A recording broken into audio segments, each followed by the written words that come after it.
Böyük qayıdış prosesi uğurla davam etdirilir. Bugün Ağdam şəhərinə növbəti köç karvanı yola salınıb. Əzəli yurdlarına dönənlər Respublikanın müxtəlif yerlərində əsasən yataqxanalarda, sanatoriya və inzibati binalarda müvəqqəti məskunlaşmış ailələrdir. Bu mərhələdə Ağdam şəhərinə 90 ailə, daha dəqiq desək 346 nəfər köçülüb. Sakinlər torpaqlarımızı işğaldan azad edən rəşadətli Azərbaycan ordusuna, qəhrəman əskər və zabitlərimizə minnətdarlıqlarını bildirib. Bu yolda canlarından keçən şəhidlərimizə rəhmət diləyiblər. Ağdam şəhərində daimi yaşamağa gedirik inşallah. Daimi olsun, sağlam olsunlar. Bundan sonra qadalı bəlalı günlərimiz olmasın, müharibə görməyək, həmişə sülh görək. Şükür bugünkü günümüzə.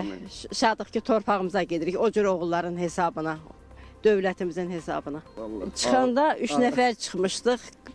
İndi qaydanda da yenə 3 nəfər qaydırıq. Dövlətlərimə yoldaşımla, indi şükür Allah.